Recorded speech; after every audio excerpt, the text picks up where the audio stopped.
We do need to visit an alchemist fairly soon. We're burning through magic quite rapidly.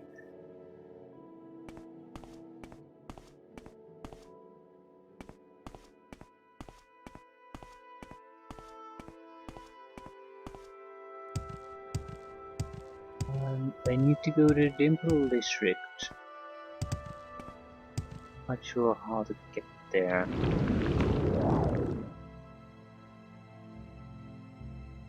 No, go water. Water. Oh crap, that's not water.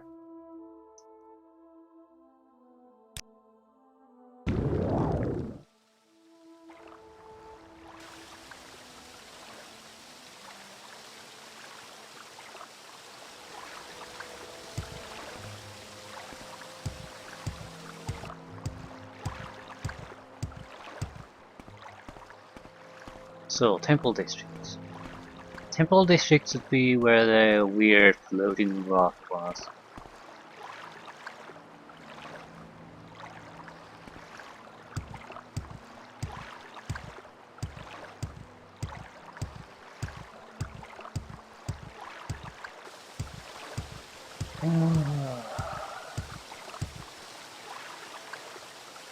Temple. Just south.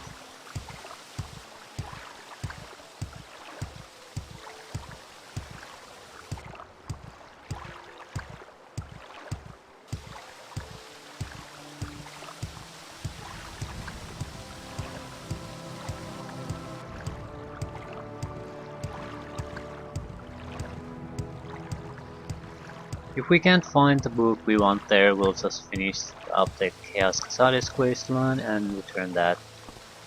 Either way, we have completed something worthwhile. And if we don't get the book, we'll have to steal it. I don't want to delay that any longer.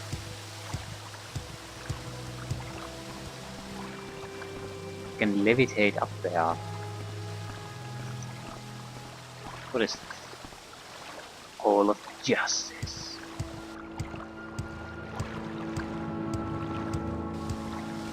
I will listen, I will Outlander, but make it quick. I don't actually recall what the hell that place is. Huh. That's weird.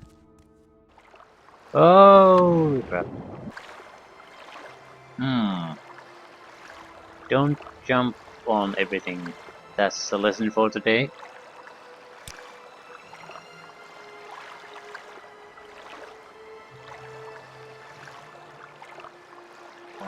There's an axe trunks.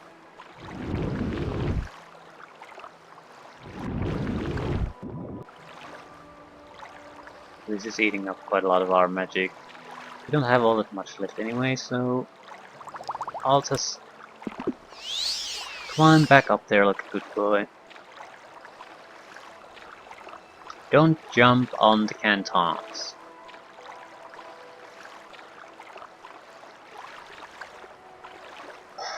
It's just faster way to move about, that's why I do it.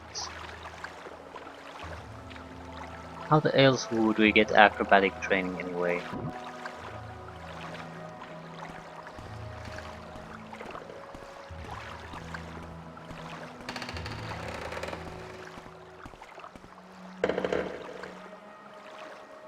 What's the...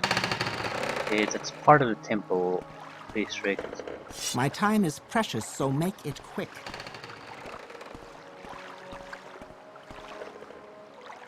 Let's give it another try. What the fuck is that? Hyphane. Works.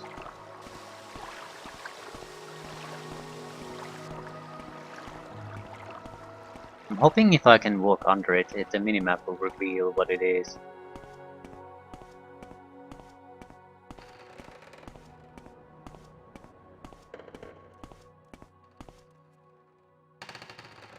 Hall of Processing, Minister of Truth. Hall of Processing? Okay, it's the Ministry of Truth. What is this?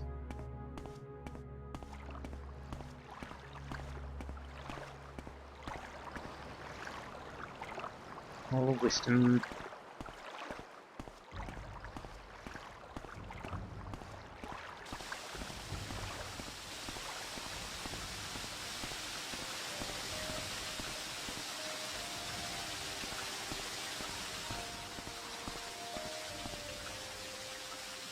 Palace of Vivek, lock level 100, trap. Palace Shrine. That's the palace.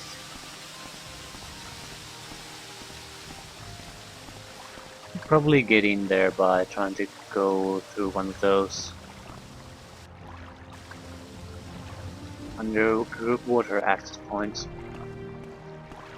Might be viewed as hostile action though, so looking forward to that.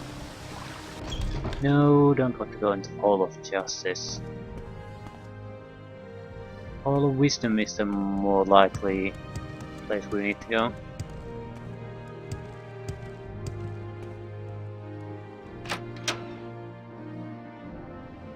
Okay, who were we supposed to meet make here? this official, Outlander. Shut Move the fuck along. up. Mera Milo. That was a friend of Chaos, so our instructions were don't cause trouble for her.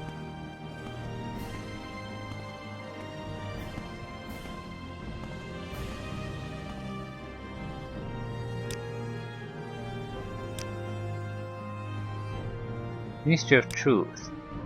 The Ministry of Truth is a celestial body suspended by Vivek's mighty power over the great temple of the High Fane in Vivek City. It's the High Fane. The largest tribunal temple on Vardenfell. Archcanon Sarioni presides over the temple, along with a large staff of priests, healers, and monks. Pilgrims travel from all over Morrowind to view the High Fane and the Ministry of Truth, and to offer prayer and thanks before the Palace of Vivek. The Palace of Vivek is the abode of the mortal form of the god-hero Lord Vivek, and the warrior poet of the three deities who comprise Almsivi, the divine patrons of the Tribunal Temple. Only the most devout are admitted to the presence of Lord Vivek, and only at his initiation.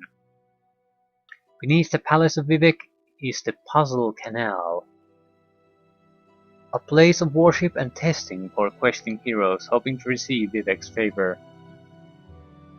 Many choice treasures are guarded by the Daedric servants in the Puzzle Canal's dark passages. Holy crap. I don't have a lot of patience for questions, Outlander.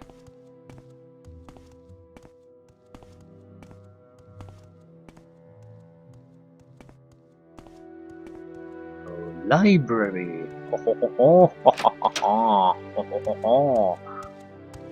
This is very interesting. It was. I don't actually recall what we're looking for. I'm sure I'll remember it. Do you want something? Do we sell something? Library? Library. It's the book itself is very cheap, so I'm not sure if these guys have it. Seems to be more like prayer books. It's a library, surely they have something else. You Weaver talk too Law. much, Outlander. Yeah, that was one of the books. Have it already though.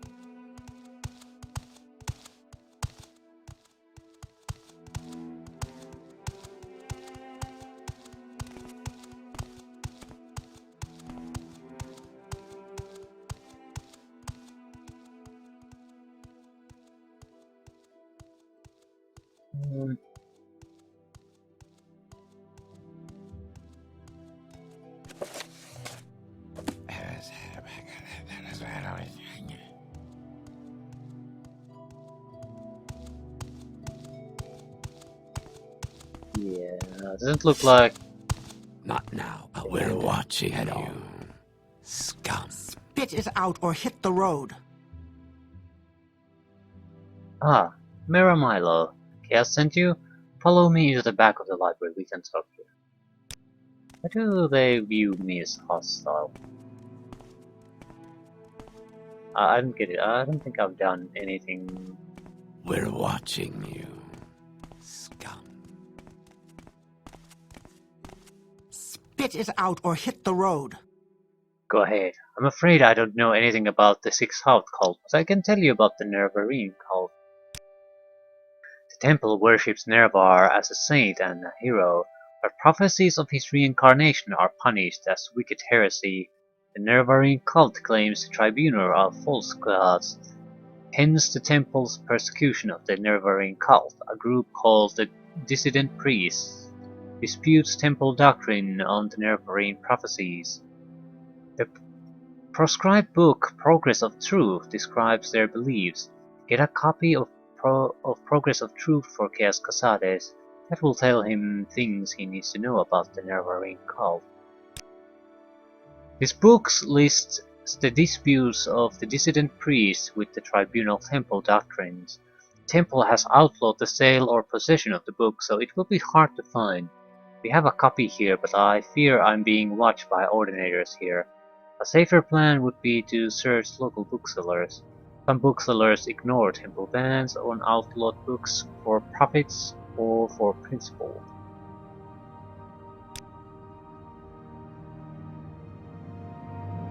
Okay, watched by ordinators. I do not care for temple policies, but I have read Progress of Truth and it troubles me. I have friends, former priests, who have gone into hiding, so I'm bound to come to the attention of the ordinators. I am careful, but I am afraid.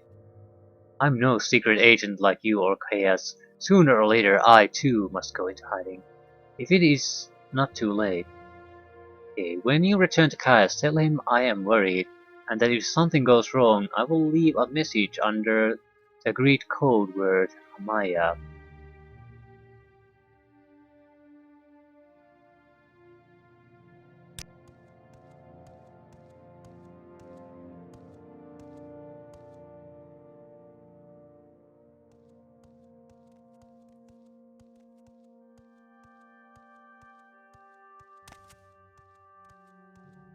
Deed to the Inrele's house.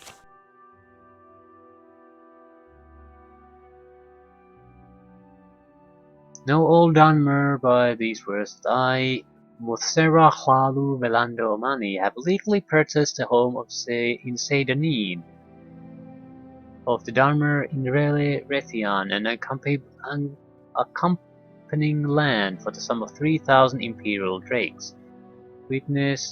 Witnesses are hands on the third day of Evening Star. Seal of the Cellar in real Raytheon.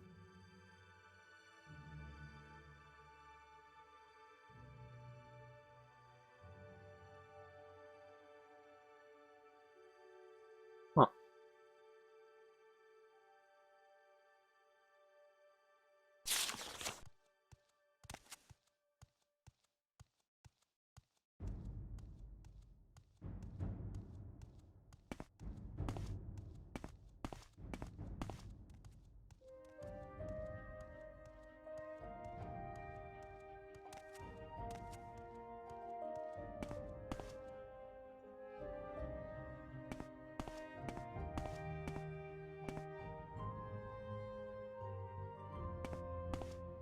Not now, Outlander.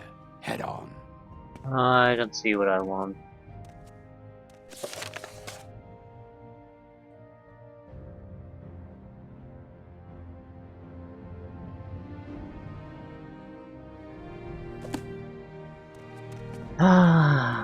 We do need to get the book. So, booksellers. Progress of Truth. Copies of Progress of Truth can be found in the secret libraries of the Hall of Wisdom. They are guarded. What? The plotting secret libraries. If you're here, talk. And where would the secret libraries technically be? I just need to get in. I can use some teleportation to get out.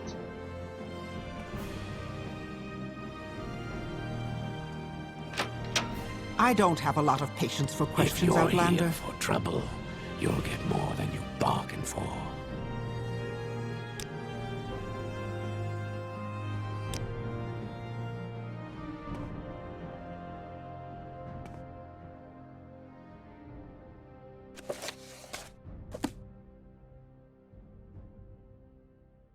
By the three, my rights and duties. Watch yourself. We'll Whatever have no you're trouble looking for, here. I'm sure. All wisdom has secret libraries, but where?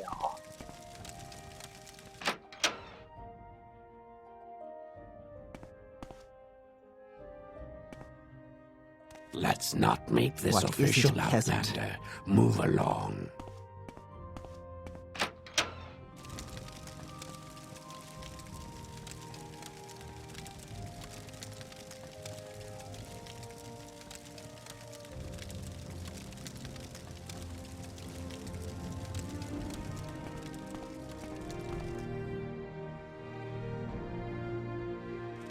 They should lead what?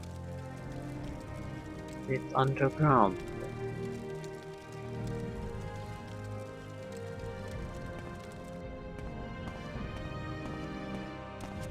Or is it in the Spit whole it out or hit the justice?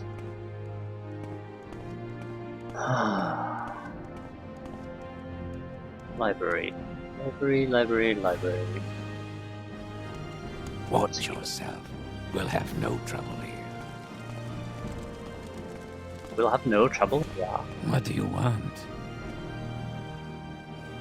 It works.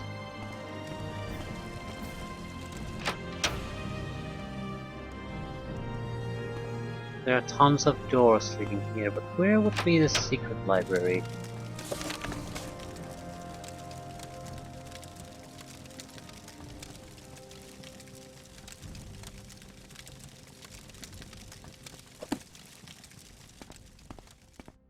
Go ahead. Probably nothing. Is it in... Probably nothing. Clearly not here. So Hall of Justice or Canon offices? What do you want? I do want to know where the hell the secret library is. We're watching you. Well, it's a secret, so maybe it's supposed to be easily found, but Do you want something? I don't see it being here. If you're here for trouble, you'll get more than you bargained for. I always like free stuff. Hall of Justice. It's basically the same building. Office of the Watch, Ordinator Barracks, probably not in the barracks. Office of the Watch could be a potential site. I would imagine it's certainly guarded. What, Outlander? Why do you disturb me?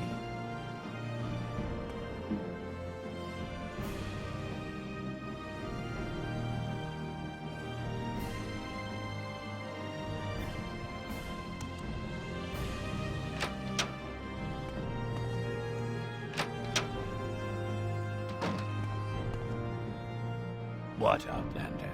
Why do you disturb me?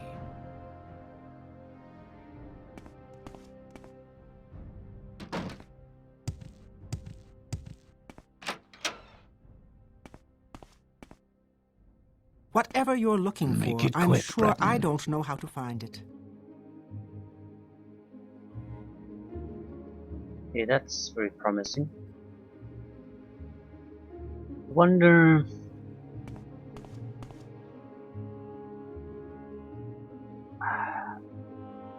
Unlocking those things with a spell usually has not done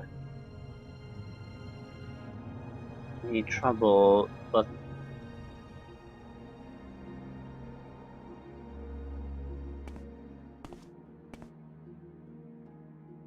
right.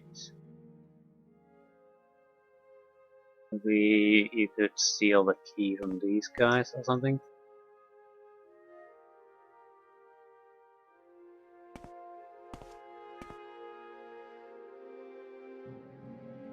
Can't, Pilgrim. I can't stop you. Why not?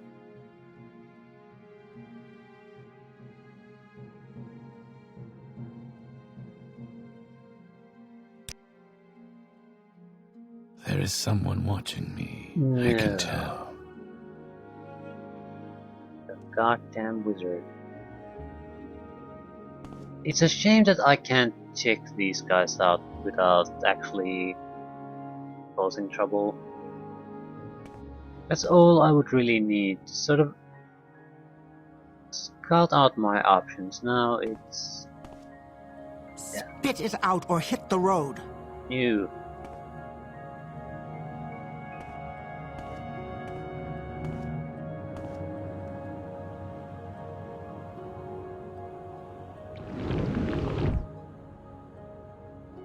We don't have the magic anymore.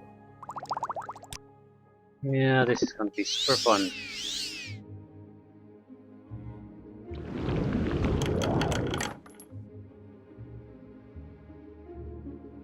I wasn't doing anything. I think you should Where's be that slave? You're not looking at vulnerable. some totally different direction now.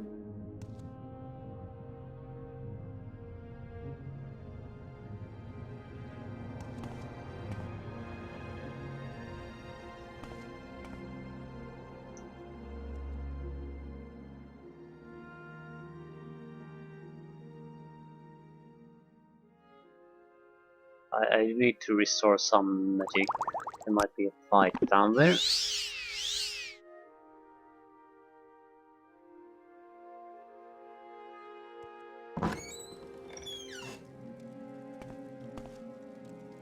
Secret library.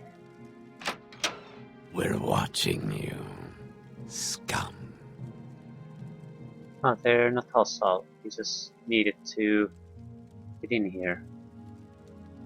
I'm cool with that.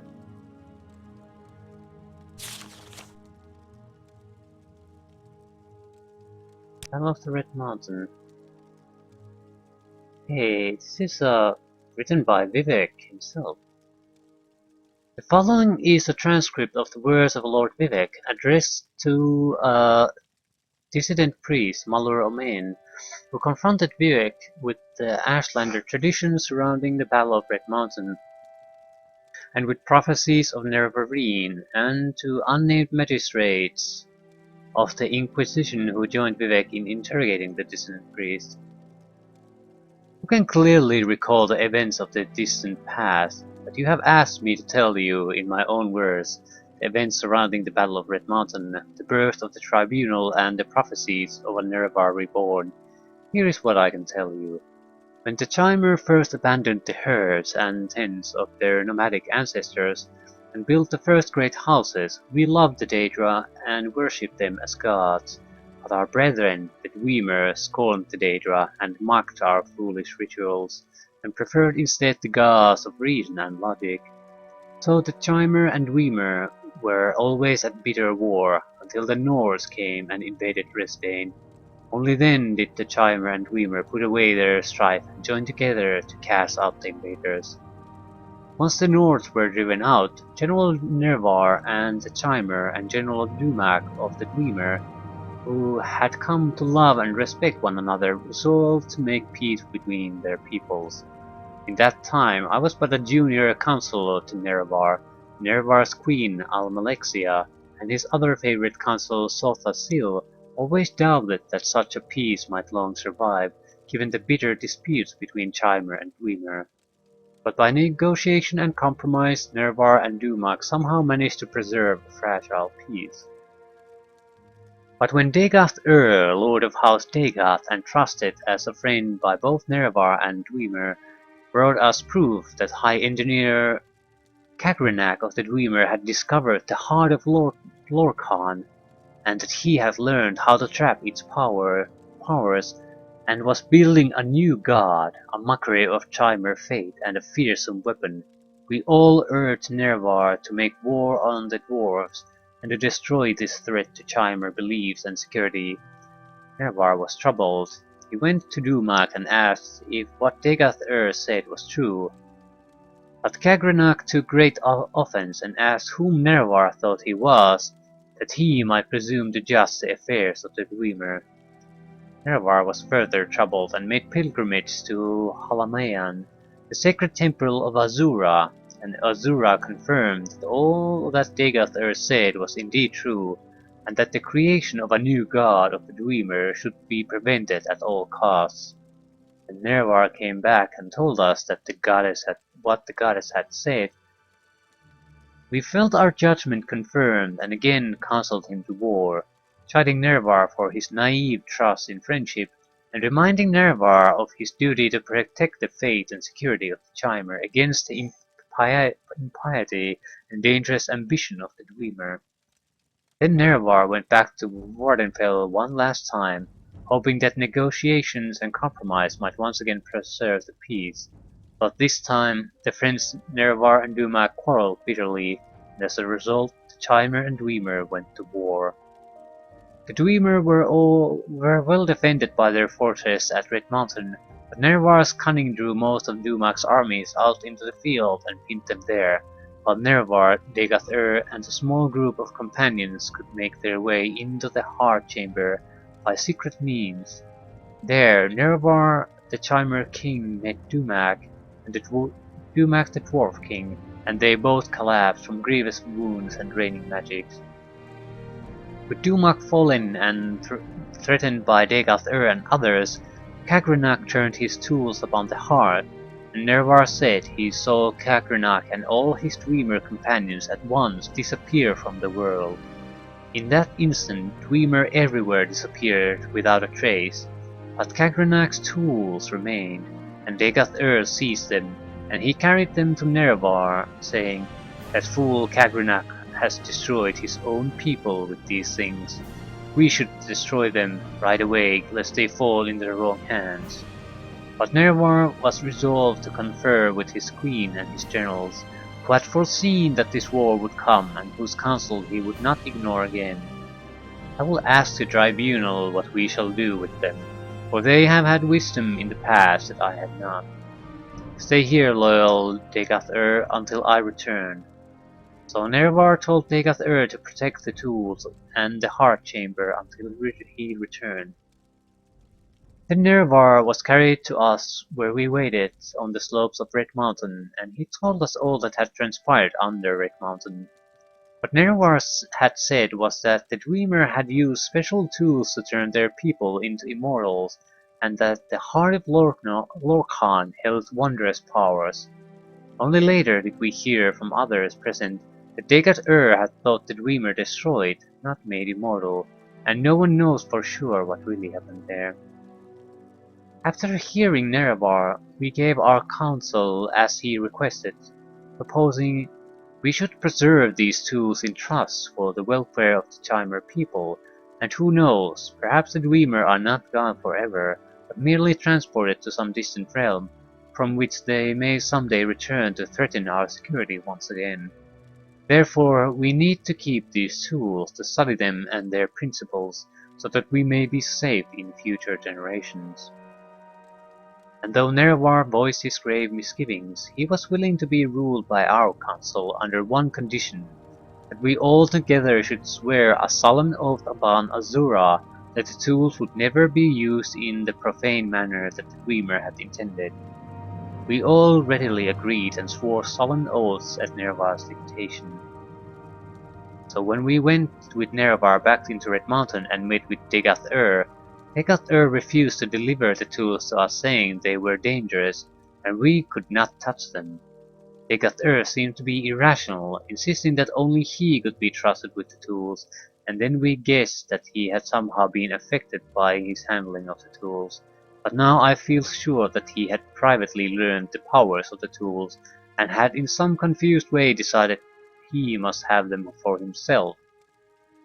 Then Nerevar and our guard resorted to force to secure the tools. Somehow Degath and his retainers escaped, but we gained the tools and delivered them to Sultha's Seal for study and safekeeping. For some years we kept the oaths we swore to Azura with Nerevar, but during that time, in secret, Sothasil must have studied the tools and divined their mysteries. And at last he came to us with a vision of a new world of peace, with justice and honor for nobles, and health and prosperity for the commoners, with the tribunal as immortal patrons and guides. And dedicating ourselves to this vision of a better world, we made a pilgrimage to Red Mountain and transformed ourselves with the power of Kagrenak's tools. And no sooner than we had completed our rituals and began to discover our newfound powers, the Daedra Lord Azura appeared and cursed us for our forsworn oaths. By her powers of prophecy, she assured us that her champion Nerevar, true to his oath, would return to punish us for our perfidy, and to make sure such profane knowledge might never again be used to mock and defy the will of the gods. But Sothasil said to her, "The old gods are cruel and arbitrary, and distant from the hopes and fears of Mer. Your age is past. We are the new gods, born of the flesh, and wise and caring of the needs of our people. Spare us your threats and chiding, inconstant spirit. We are bold and fresh, and will not fear you." And then, in that moment, all Trimer were changed into Dunmer, and our skins turned ashen and our eyes into fire. Of course, we only knew at that time that this had happened to us. But Azura said, "This is not my act, but your act. You have chosen your fate and the fate of your people, and all the Dunmer shall share your fate, from now to the end of time. You think yourselves gods, but you are blind, and all is darkness." And Azura left us alone, in darkness, and we were all afraid. But we put on brave faces and went forth from Red Mountain to build the new world of our dreams. And the new world we shaped was glorious and generous, and the worship of the Dunmer fervent and grateful. The Dunmer were at first afraid of their new faces, but Sothasil spoke to them, saying that it was not a curse but a blessing, a sign of their changed natures, and a sign of the special favor they might enjoy as new Mer. No longer barbarians trembling before ghosts and spirits, but civilized Mer, speaking directly to their immortal friends and patrons, the three faces of the tribunal. And we were all inspired by Sothasil's speech and vision, and took heart, and over time we crafted the customs and instructions of a just and honorable society, and the land of Resdain knew millennia of peace, equity, and prosperity unknown to other savage races. But beneath Red Mountain Degath-Ur had survived, and even as the light of our bold new world shined ever more brightly beneath Red Mountain, the darkness gathered, a darkness that was close kin to the bright light of that Sothasil coaxed from the heart of Lorkhan with the tools of Kagrenak. As the darkness grew, we fought it, and crafted walls to confine it, but we never could destroy it, for the source of the darkness was the same source as the source of our own divine inspiration. And in these latter days of Morrowind, reduced to a subjugated province of the Western Empire, as the glory of the temple fades and the dark tide rises from Red Mountain, we are reminded of Azura and her promised champion's return. We have waited, blind and in darkness, mere shadows reigned of our ardent vision, in shame of our folly, in fear of our judgment, and in hope of our deliverance.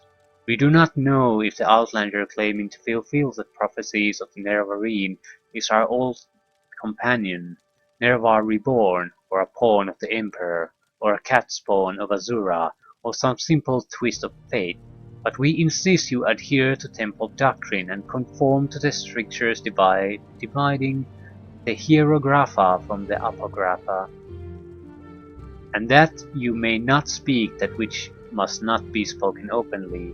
Act as a dutiful priest should, in accordance with your vows of obedience to the canons and archcanons, and all will be forgiven. Defy me, and you will know what it is to stand against God. I want to take that. paper with me.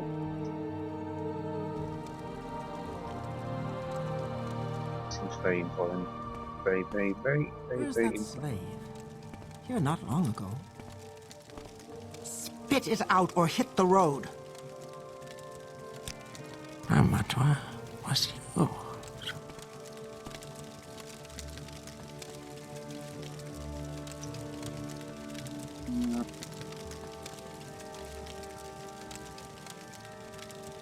Must be something interesting here, besides that, of course.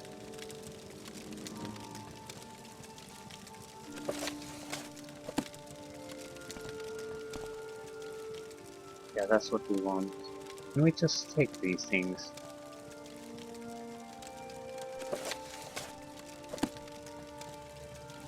There's someone watching me. I can tell. You're a sharp one. Spear skill increase, that's endurance bonus for us. Yes. Ooh, Nervar at Red Mountain. Is that Vivek at Red 3 Mountain? gods, Battle of one Red true Mountain. faith. Okay. What the fudge is this? The following is from the Apocrypha, the hidden writings of the Tribunal Temple. It is a scholarly retelling of a tradition transmitted through the Ashlanders concerning the Battle of Red Mountain and subsequent events.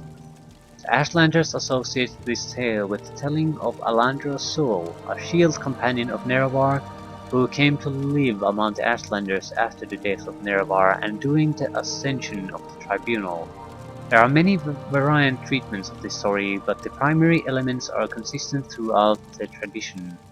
The murder of Nerevar, the tragic fate of Degath-Ur, and the profane source of the Tribunal's divine power are denied by Temple doctrine as ignorant Ashlander superstition and not widely known among civilized Dunmer. Resdain, present-day Morrowind, was contested ground between two very different types of Mer. The Chimer, who worshipped Daedra, and the Dwemer, who worshipped a profane and secret power. These two people warred with each other constantly until their lands were invaded by a young, vibrant and violent alien culture, the Nords. Two heroes, one from the Chimer and one from the Dwemer, Intradil Nerevar and Dumak Dwarf Orc, made peace between their people and together ousted the alien invaders. Then these two heroes worked long and hard to maintain that peace thereafter, though their counselors thought it could not last, or worse, that it shouldn't. Nervar's queen and his generals, Al-Malexia, Sotasil, Vivek, told him to claim all Resdain for his own, but Nervar would not listen, for he remembered his friendship with Dumak. There would be only peace. Until Degath-Ur arrived, House Degath had discovered the source of the profane and secret power of the Dwemer, the legendary heart of Lorkhan, which Dumak's people had used to make themselves immortal and beyond the measure of the gods. In fact, one of their high priests, Kagrenak, was building a new god so that the Dwemer could claim Resdain for their own. The Tribunal urged Nervar again to make war on the dwarves. Nervar was troubled. He went to Dumak, his friend of old, and asked if what Degath-Ur said was true. But Kagrenak and the high priests of the Dwemer had kept their new god secret from their king, and Dumak said the Dwemer were innocent of any wrongdoing. Nervar was troubled again and made pilgrimage to Ptolemaion, the sacred temple of Azura, who confirmed that all that Degath-Ur had said was indeed true, and that the new god of the Dwemer should be destroyed for the safety of not only Resdain, but for the whole world. When Nervar went back and told his tribunal what the goddess had said, his queen and generals felt themselves proven aright, and again counseled him to war. There were reasons that the Dwemer and Chimer had hated each other forever. Finally, Nervar, angered that his friend Dumak would lie to him, went back to Vardenfell. This time, the Chimer king was arrayed in arms and armor, and had his hosts around him, and he spoke harshly to Dumak, dwarf orc. King of Red Mountain, you must give up your worship of the heart of Lorkhan, or I shall forget our friendship and the deeds that were accomplished in its name. And Dumak, who still knew nothing of Kagrenak's new god, but proud and protective as ever of his people said, "We shall not relinquish that which has been our way for years beyond reckoning, just as the Chimer will not relinquish their ties to the lords and ladies of Oblivion." They relinquish their ties. "And to come at my door in this way, arrayed in arms and armor, and with your hosts around you, tells me you have already forgotten our friendship. Stand down, my sweet Nerevar, or I swear by the 15 and 1 golden tones, I shall kill you and all your people." So the Chimer and Dwemer went to war. The Dwemer were well defended by their fortress at Red Mountain, but the bravery and cleverness of the Nerevar's queen and generals drew most of the Dumak's armies out into the field and kept them there, so that Nerevar and Dagath could make their way into the Heart Chamber by secret means. There Nerevar met Dumak and the Dwarf King, and they both fell from grievous wounds. Dagath slew Kagrenak and took the tools that Dwemer used to tap the power of the heart. He went to his dying lord Nerevar and asked him what to do with these tools. Nerevar summoned Azura again, and she showed them how to use the tools to separate the power of the heart from the Dwemer people. And on the fields the tribunal and their armies watched as the Dwemer turned into dust all around them as their stolen immortality was taken away. Back in Red Mountain, Nerevar told Dagath to protect the tools and the heart chamber until he returned. Dagath said, "But shouldn't we destroy these tools at once so that they might never be used for evil again?"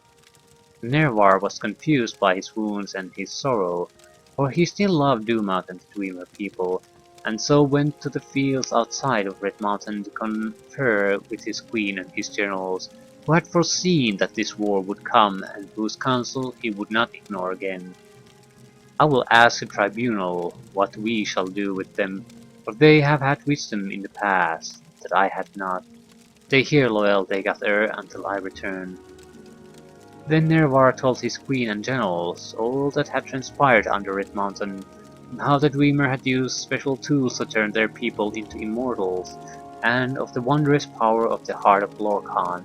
The tribunal decided that the Chimer should learn how to use this power so that Nerevar might claim Restade and the world for their people.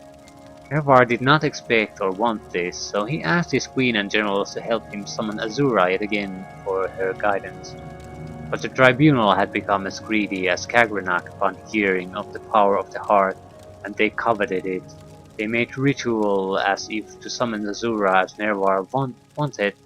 Almalexia used poisoned candles, and Sothasil used poisoned robes, and Vivek used poisoned invocations. Nerevar was murdered. Then Azura came forth anyway and cursed the tribunal for their foul deeds. She told them that she would use her powers over dusk and dawn to make sure Nerevar would come back and make things right again. But the tribunal laughed at her and said that soon they would be gods themselves, and that the Chimer people would forget their old ways of worship. And Azura knew this would be true, and that it would take a long time before her power might bring Nerevar back. "What you have done here today is foul beyond measure, and you will grow to regret it, for the lives of gods are not what mortals think, and matters that weigh only years to mortals weigh on gods forever." And so that they might know forever their wicked deeds, Azura changed the Chimer into Dunmer, and their skin turned ashen and their eyes into fire. Let this mark remind you of your true selves who, like ghouls, bet on the nobility, heroism and trust of their king. And then the tribunal went into Red Mountain and met with Dagath Dagath saw what had been done, for his skin had changed as well, and he tried to avenge the death of Nerevar, but to no avail. He was driven off and thought dead. The tribunal found the tools he had been guarding, and through study of Kagrenak's methods, turned themselves into gods. Thousands of years after their apotheosis, the tribunal are still the gods of Morrowind, and the old ways of worship are remembered only by a few, and the murder of Nerevar is known to fewer, but his queen and generals still fear his return, for the words of Azura linger long and they see the mark of her curse on their people every day.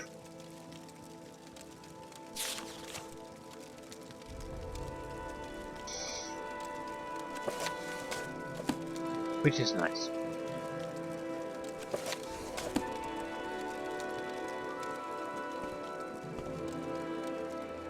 Yeah, we have 3 items we need to take here.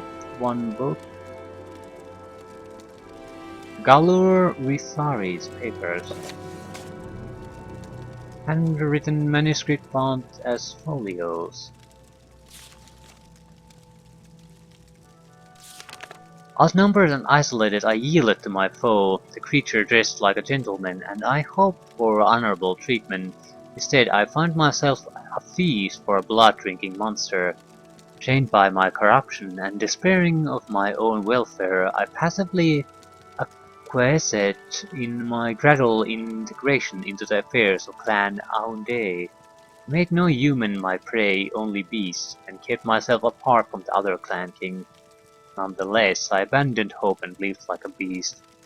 Drawn by intimations of my former life, I visited my former post at Bal-Ur, hoping perhaps to atone in some for my crimes by preying upon its monsters or perishing under their attacks.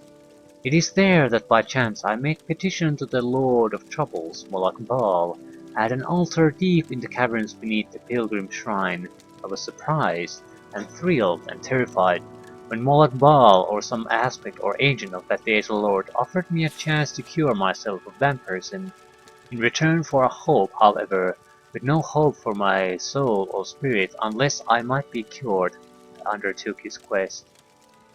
Bethari sought and obtained a cursed soul gem of mysterious nature from a deep cavern on the northern slopes of Dagat-Ur, delivering it to Moloch Baal's shrine in Bal-Ur. I placed the gem within the basin before the altar and instantly experienced a blinding of pain and terror that I cannot express in words, except that it seemed afterward that I had been asleep and dreaming, that I was being sliced by thousands of tiny knives from my bowels inside out. I awoke before the altar and gazed in the reflection of my own sword blade at my own face, no longer a blood-seeking beast of teeth and empty eyes. It's a cure for vampirism. Gives hints to how vampirism may be cured. It suggests that the cure may be obtained with the help of a Daedra prince, perhaps more.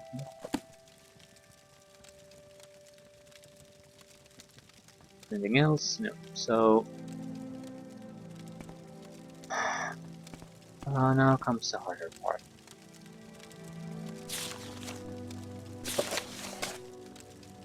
One out of 3 done.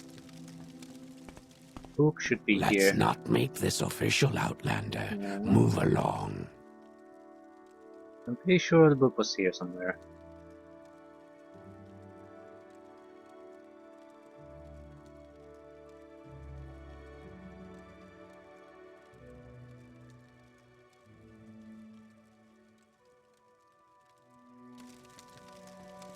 Three gods, one true faith.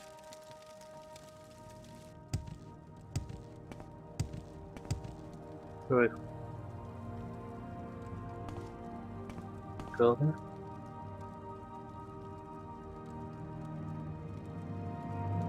I need to.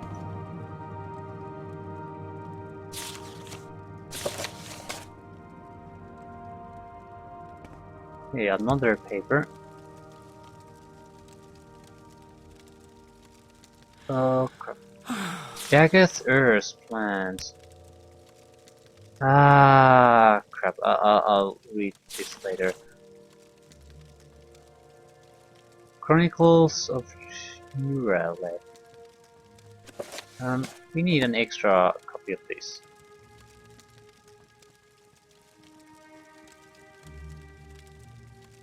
Where's the...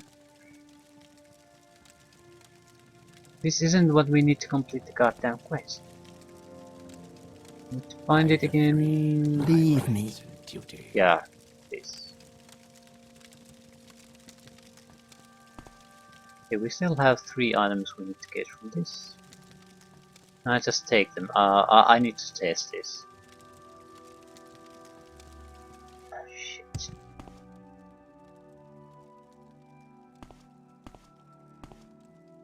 Okay, let's try this. Am I undetected here? Yeah. This might be a better option. We can use telekinesis.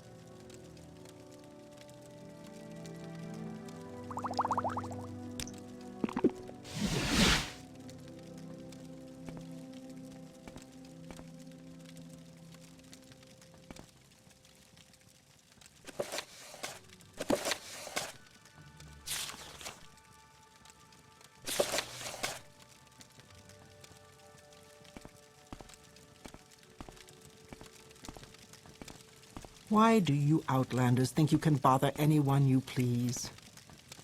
Okay, I clearly don't understand how telekinesis works.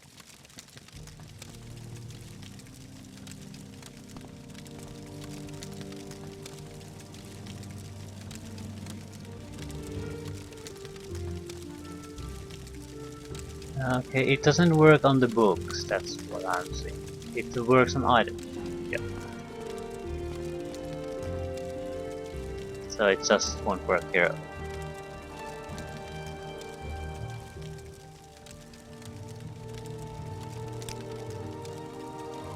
I'm going to pick up that book we need, and I'm going to teleport the hell out of here.